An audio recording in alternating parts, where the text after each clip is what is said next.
This is 7 National News, and in our top story, the call to action and address climate challenges worldwide were louder and clearer than ever before today at the Abu Dhabi Ascent. The high-level meeting was organised by the UAE's capital in an effort to generate momentum ahead of the UN Climate Summit in September this year. The UAE Minister of State and Special Envoy for Energy and Climate Change, His Excellency Dr. Sultan Ahmed Al Jaber, welcomed delegates from across the globe. In his speech, he said only 15 years are left to address climate change and prevent the global temperature from rising further. To do this, he called on everyone to commit to action now. The Secretary-General of the United Nations, His Excellency Ban Ki-moon, reiterated this in his opening speech if we are to live in a low-carbon future.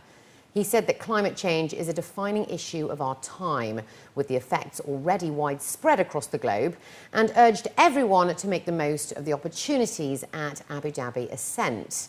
The Climate Summit in New York in September aims to kickstart transformative action and build political impetus ahead of the 2015 UNFCCC United Nations Framework Convention on Climate Change, or UNFCCC conference in Paris, where a global binding climate agreement will be finalised. We have identified 9 key areas with the greatest potential for fast and meaningful results. They include energy, cities and transport, finance, resilience, agriculture, and short-lived climate pollutants. Many of the solutions we need already exist. Many others are being rapidly developed. But we need to deploy them at a scale that matches the challenge. And we need to do it now, because we may not get a second chance. The benefits of addressing climate change include reduce the pollution, improve the public health, fewer disasters, less poverty, cleaner, more efficient and affordable energy, better managed forests, livable cities, and increased food security. These are not distant dreams. Around the world, there is a growing vanguard preparing to make them tomorrow's reality. Together, through these initiatives, we have a shared responsibility to commit to their success and drive forward a decade of action. A decade of action where governments and the private sector must come together and seize real opportunities to advance clean technologies and set the foundation necessary for a sustainable future. The 2-day summit aims to involve public and private sectors across the globe to come up with concrete solutions and commit to realising the same goal of a sustainable future. Drought, floods, poverty and a lack of food security are just some of the effects of climate change, which was strongly presented by the former US Vice President and Chairman of the Climate Reality Project, the Honourable Al Gore. He shared a number of photos and videos, in addition to statistics that showed how the globe is hotter than it was 30 years ago. However, he said the solution is available now and said that experts estimate that within 6 years, 82% of the world's people will live in regions where electricity through solar power is equal to or cheaper than that of the average price from other sources. However, it needs everyone's support and collaboration to make it happen. I bring you good news here today. Actions are already being taken. The business community is moving swiftly. The investor community is moving. Many regional and local governments are moving. Some national governments are moving. We are going to prevail. The only question is, how long will it take to prevail? Under the directives of the UAE President, His Highness Sheikh Khalifa bin Zayed Al Nahyan, the Khalifa bin Zayed Al Nahyan Foundation is sending urgent humanitarian aid to the victims of a series of landslides in northeast Afghanistan. The massive landslide triggered by heavy rain is reported to have buried more than 2,100 people, displaced more than 4,000 and destroyed more than 1,000 houses in a remote mountain village area in northeast Afghanistan. Additionally, His Highness Sheikh Hamdan bin Zayed Al Nahyan, the ruler's representative in the western region and the chairman of the Red Crescent Authority, also under the directives of the UAE president, has given directives to send emergency aid to the victims. The relief aid includes tents, food items and medicines. Dubai is looking to become the world's most visited city. That's according to the Emirates Tourism Authority, just 1 year into the delivery of Dubai's tourism vision for 2020 to attract 20 million visitors annually.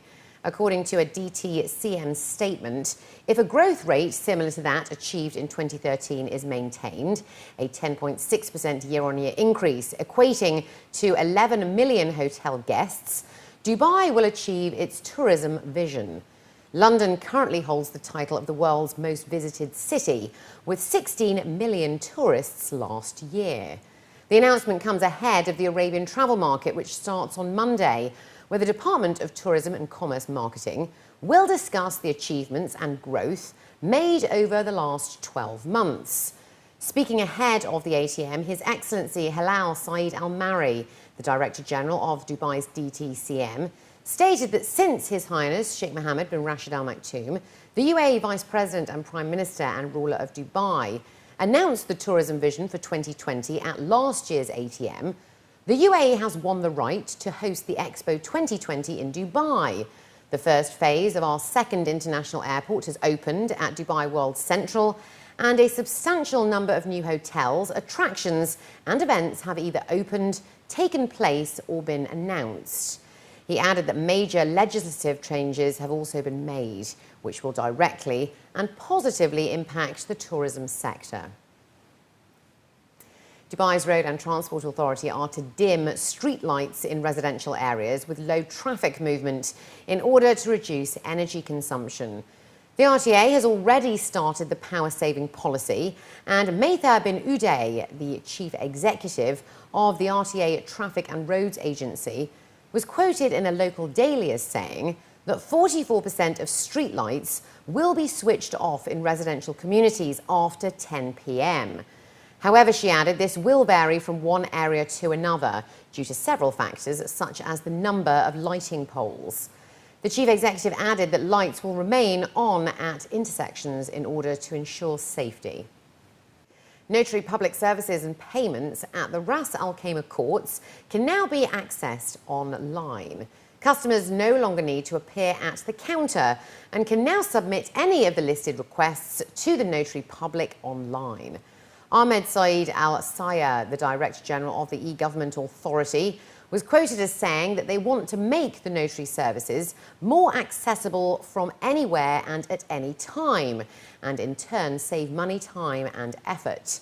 He added that the team operating the new notary online services are using the latest information technologies to make the requested services safe, easy and quickly attainable. Al-Khatiri stated that communication between the enforcement officer and the judge is also done electronically in urgent cases. The notary services may be accessed online via the RAC e-government gate. Nearly 90% of UAE residents took a holiday overseas last year. That's according to the latest report. According to an online survey by Visa, 89% of respondents took an overseas holiday last year, with India, USA, Turkey, the Maldives and France as the most popular destinations. Marcello Barracordi, the General Manager for UAE and Global Accounts at Visa MENA, was quoted as saying that in 2013, family holidays had the third highest spending incidence among affluent respondents in the UAE. He added that the survey also showed that in terms of expected spending on family holidays over the next 12 months, half of UAE respondents said that they would be spending more than the previous year. And finally, looking to other news now, Karl Lagerfeld is looking to open 15 stores in the Middle East, according to reports, having signed a 5-year deal with the Chalhoub Group. According to reports, the designer will launch 10 Karl Lagerfeld concept stores in the region, with a further 15 shops by 2018. Patrick Chalhoub, the co-CEO of the Chalhoub Group, was quoted as saying that they believe that by combining their expertise with Karl Lagerfeld's iconic vision and strategy, they will be able to build a successful brand in the Middle East region and respond to customers' needs and aspirations. The first stores are set to open in Jeddah, Saudi Arabia next month. Pier Paolo Righi, the CEO and president of Karl Lagerfeld, was quoted as saying that the agreement was a part of plans to open 100 new stores around the world over the next 5 years. Lagerfeld will be in Dubai on May the 13th in order to showcase Chanel's latest cruise collection, and according to reports, will also use the opportunity to open 2 shop-in-shops and a standalone store, which will focus on his range of handbags.